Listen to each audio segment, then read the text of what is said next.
All right, on this episode of Bowks Talking Bouts, excited to be chatting with an individual who's got quite the fight going at Bellator 279. Goes down on April the 23rd. We have Patchy Mix and Kyoji Horiguchi clashing in a bantamweight bout, and very happy to be welcoming Patchy back onto the show. How's your day going so far there, man?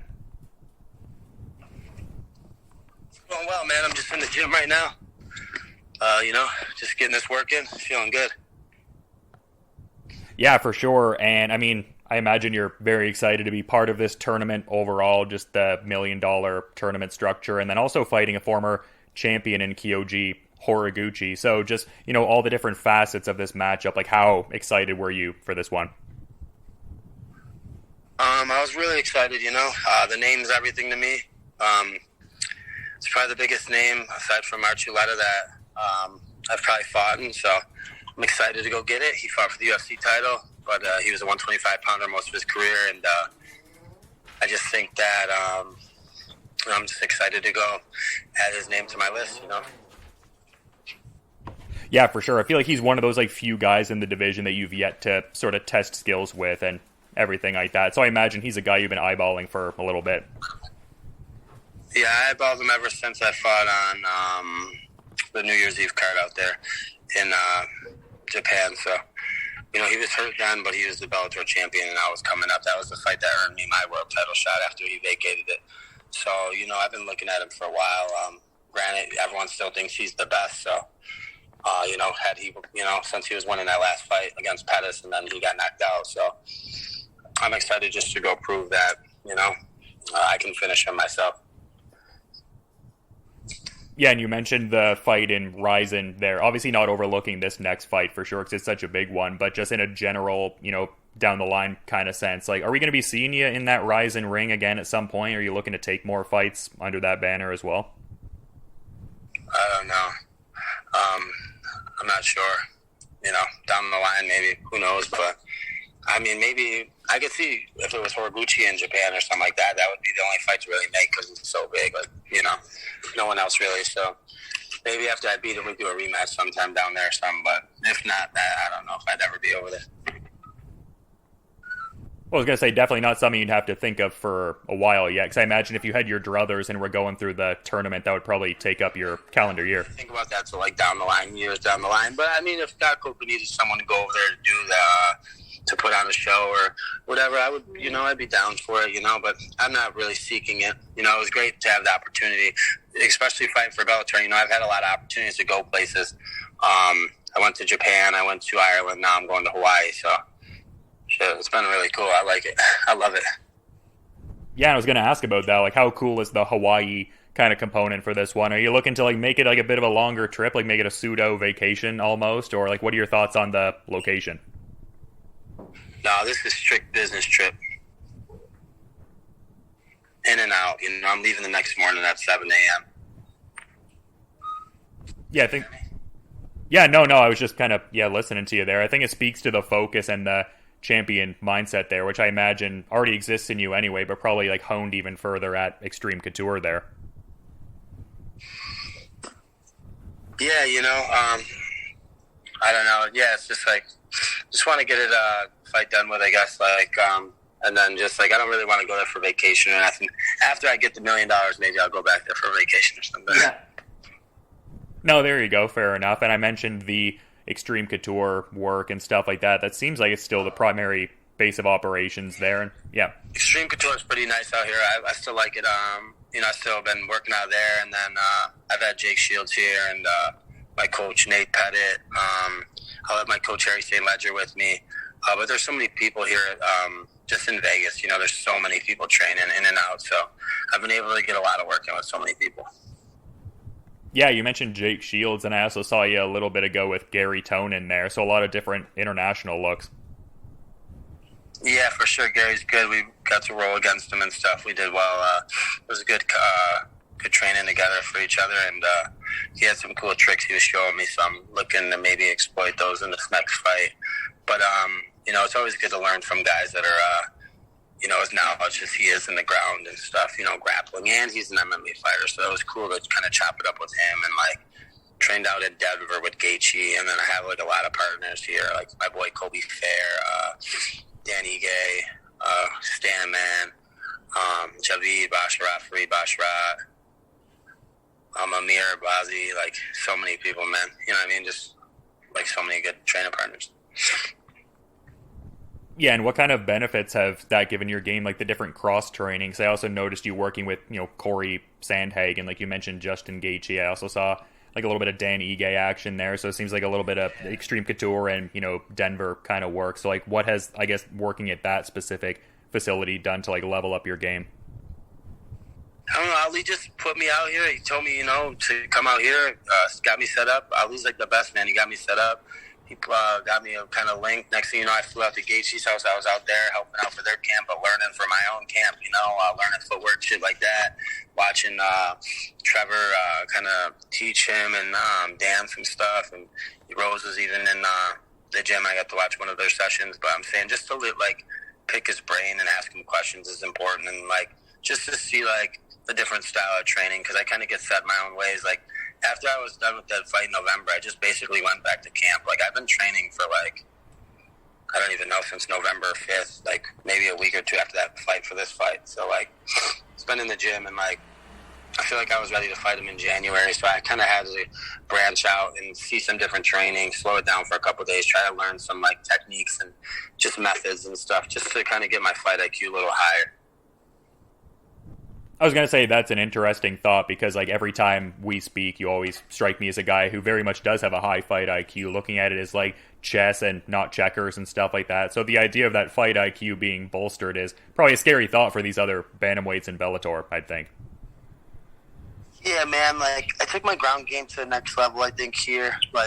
People don't really know, because my last performance, I think I was lackluster because I was kind of tired, and I was also kind of nervous coming off my loss. So, this one I'm confident. I'm going back in here. I got, a lot of momentum behind me, after coming out of Ireland, winning that fight. I got my whole team with me here. I got my weight on point. I got my nutrition on point this time. I'm focused. There's $1 million in the line. So this one, I feel like I've just been training so long, and I'm so focused, and I'm so accurate with, my submissions in the gym. I just don't see how he can go with me for 25 minutes without being submitted. Truly don't see it. So, I'm honestly, just excited to go out there and test my skill set against Horiguchi, and I want to finish him. I believe I can finish him, and it's no disrespect to him. That's just I feel like I'm the younger guy coming up, and he had his chance. He was already the champion. He's already a multiple promotion champion. He got to fight for the Bellator, the UFC belt, Bellator Rising belt many times. This is my time. I go out there, I go submit him. He could have more experience and all that stuff, but when I grab a hold of him, I have way more experience than him in that world. So we'll see.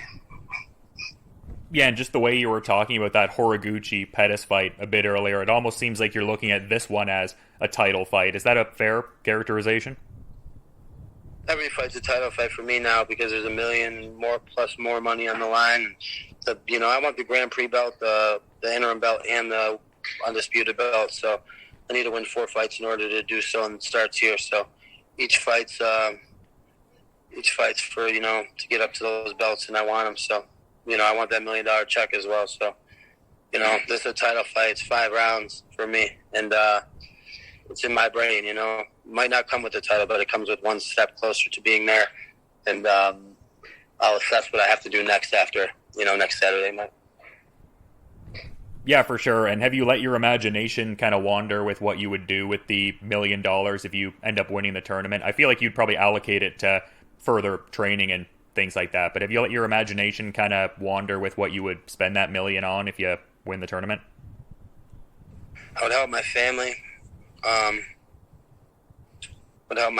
And I would probably help out the local martial arts community, wrestling communities, stuff like that. I want to put it back into something that that means something to my heart. So I'm not going to try and go spend it on no nice ass car or something stupid. I'll tell you that. Yeah. So I'm just I didn't really let my imagination even think that far. To be honest with you, I haven't really even fathomed it yet. I won't even realize it until I have that check in my hand. So, I got an opportunity at it, and all I needed was an opportunity. I've been saying that since I got into the division. So now this is my opportunity, and if I go run through Horiguchi next Saturday night, people all start to remember who I am and, you know, what I'm actually capable of doing. Yeah, and speaking to the capabilities, and I mean, at least the perception of capabilities too, like one of the last times we were talking there, you were saying like how much more wrinkles you have to your game and how people haven't even seen like the full depth of your stand-up game as of yet. Like, does that give you a certain like compounded level of confidence, just that you have this certain skill set that people haven't seen yet, like a certain ace up your sleeve kind of dynamic? Well, if you train with me, people see like what I do in the gym, how hard I work, what I do on the feet, what I do on the ground. I can fight in many ways. So, you know, it's just about being comfortable out there, calm, having the right shakeout, having the right people with you, having the right, just the right walk, man. You know, we all get nerves, we all get pressure from this, right? But who can shine under those lights and like, I don't know, this ain't karate, man. I'm not coming to fight this guy with karate. Yeah. You know what I mean? We're not touch pointing. This is going to be a fight. It's going to be a dog fight at that. And like, I don't know, if Ben Nguyen and all these other guys could have got him down, Darren Caldwell could get him down. Imagine what Patchy Mix can do when he gets him down in those dominant positions. I can't even imagine it, you know what I mean? I'm too accurate, man. Too accurate. I'm too smooth, and just feel like, you know, it's an opportunity of a lifetime, and I match up very well with Kyoji Horiguchi. And just kind of briefly touching on the last fight there, just because we mentioned it in the chat, and you were kind of saying that, like, you didn't think your performance was what you wanted it to be. But, I mean, you talk about composure in competition, too. And, I mean, with that very much entering, quote-unquote, enemy territory, like, not the partisan guy the crowd is going for, but still managing to get the finish inside the distance. So I imagine that has some level of, I guess, benefit to your competitive composure, I would think, at least. I don't even care about that or nothing, really. Just like, yeah, it's good. Like, I honestly am disappointed in myself with the way I fought, so I want to make it up for it here. That was the worst version of me that anyone could ever get. You know, it was hard to go over there. It was really hard to travel. It was really hard to get the weight on. I was so much heavier than I am now, but it was like just hard-headed about it. And, like, I underplayed the crowd and stuff. You know, I underestimated it. Like, I'm just going to go out there and whoop his ass. That's what I wanted to do. So, just was like straight-minded. I should have thought tactically. Like, I could have tactically broken him down. I honestly could have beat him in the first 30 seconds with the guillotine I had on him. I don't know why I let go of it. It's like, if you watch that fight, that's how I guillotined everybody. So, I mean, I get 20 of those in the gym in one session. So, it's like, when I see it, it's like, it bugs me and it irks me. But, you know, definitely the composure from being in, like, adrenaline dump is what I take from it. Not enemy territory, but, like, the adrenaline dump I had in my arms and stuff from going out there and, like, kind of fighting with anger in emotion as opposed to just, like, you know, on my mindset. Yeah, well, there was a certain level of banter going into that James Gallagher fight, which we don't necessarily always see from you there. It doesn't seem like that's the case with Horiguchi, though, so I imagine that kind of, like, emotional fervor won't be a thing as much in this fight here. No, I don't think I'll be as tense, you know? Like, I'm not going to be trying to want to hit him so hard. Hit him, like, as hard as I can each time. Like, I don't know, like, he don't get, like, I don't know. It was just really Gallagher's probably the only person I could even get in anyone's head like that, plus the just commotion of a crowd that they had out there. But, you know, I loved it. It was good. It was a good atmosphere. It was good energy. You know what I mean? All in all, it was a good experience to have, and I'm excited that I had it. You know, I was able to come out, and it just matters what happens at the end of the fight. You know, I was able to submit him and finish him. That's all that counts.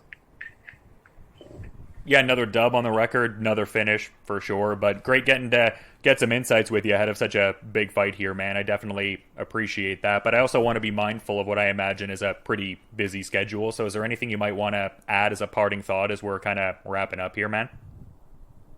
No, man, just predict that I submit him in the first or second round with a rear naked choke. Coming for that neck. Calling his shot. He's coming for the neck, and he's coming to Hawaii on April the 23rd, Bellator 279, and we've got Kyoji Horiguchi and Patchy Mix testing skills in the bantamweight tournament. And yeah, thanks so much again to reiterate for coming on, man. Always fun getting to chat a little bit, and yeah. I appreciate you. Yeah, no, appreciate that too, man, and yeah, just looking forward to checking out the fight, and best of luck with the rest of the preparations too. Thank you, brother. I'll see you.